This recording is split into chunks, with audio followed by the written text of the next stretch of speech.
দেখি না একবার জিজ্ঞেস করে।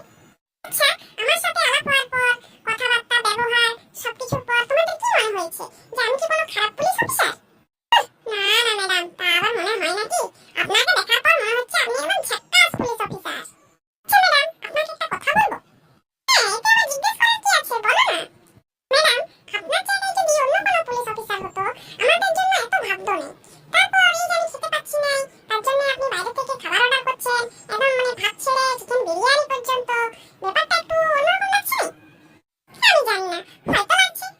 আচ্ছা, আপনাকে আমি আরেকটা প্রশ্ন করছি, এটার উত্তর যদি আপনি দিতে পারেন তাহলে সব আমি নিজেই জেনে যাব। আচ্ছা বলুন তো ম্যাডাম, আমাকে দেখার পর আপনার বুকের ভিতরটা কি দুরু দুরু দুরু দুরু করছে, যেমন আপনাকে দেখার পর আমার বুকের ভিতরটা দুরু দুরু দুরু দুরু করে? বুকের ভিতরটা দুরু দুরু তো করছেই, তার সাথে একদম পুরো পেটটা হড়হড় হড়হড় করছে যে। আর কিছু বলতে হবে না ম্যাডাম, কেসটা আমি বুঝে গেছি। কেসটা হচ্ছে জন্ডিস কেস। আমার তো হয়েছে, আমার থেকে আপনার আরো বেশি গুরুতর হয়েছে। তুমি কি বলছো গো, আমার জন্ডিস হয়েছে? বাবারে, এটা তো খুব মারাত্মক রোগ গো।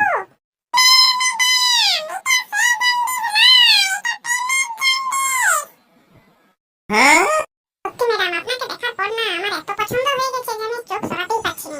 এক দেখাতেই আপনাকে পছন্দ। আমারও তো তাই হয়েছে। আমি কালকে তোমাদেরকে দেখার পর থেকে আমি তোমাদেরকে আসামি বলে মানতেই পারছি না। আমার তো অন্যরকম কিছু লাগছে। আমিও ওটা মানে মনে মনে ইয়ে করতে পারছি না যে ওটা কি লাগছে, কি জন্য হচ্ছে। এই এখন তুমি সবকিছু বলার পর আমার ক্লিয়ার হলো। জানো তো, এর আগে এত মানুষজনের সাথে আমার কারবার, কাজের ক্ষেত্রে বলো, আসামি বলো, কত ছেলে এসেছে গেছে, কিন্তু আমার কোনোদিনও তাদেরকে দেখার পর এরকম মনে হয়নি। আমার তাদেরকে ভালোও লাগেনি। আজ পর্যন্ত আমি কোনোদিন কারো প্রেমেও পড়িনি। কিন্তু হঠাৎ কি হলো, কি জাদু করলে তুমি আমাকে? তোমাকে দেখার পর থেকে আমি তোমার প্রেমে পড়ে গেলাম যে। আর হ্যাঁ, শোনো, তোমাদেরকে এখানে আসামির মতো থাকতে হবে না। তোমরা নিজের বাড়ির মতো আনন্দে ফুর্তিতে হাসি খুশিতে থেকো। আর তোমাদের জামিনের ব্যবস্থা বললো তো 2-4 দিন সময় লাগবে। উপর মহল থেকে যদি নাও করে দেয়, আমি করে দেবো তোমাদের জামিনের ব্যবস্থা। ঠিক আছে? এটা নিয়ে তোমরা কোনো চিন্তা করো না। ম্যাডাম, সব যখন ঠিকই চলছে, তাহলে চলুন না কালকে একবার দুর্গাপূজায় দুজনে ঘুরে আসি। ও, দুজনে দুর্গাপূজায় ঘুরতে যাবে বলছো? হ্যাঁ হ্যাঁ, চলো চলো, আমার কোনো অসুবিধা নেই। ঠিক আছে, তাহলে কালকে চলো, এই কথাই রইলো।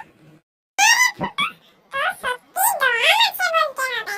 তুই ষষ্ঠীতে হিরোইন দেখলি, আর নবমীতে হিরোইন বিয়ে করবি।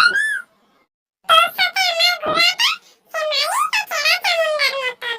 বল দেখলি, তুই মালিকের মতো নিজের আচার গুছিয়ে নিলি, আর আমি ছাড়া চামুন্ডার মতন পড়ে রইলাম।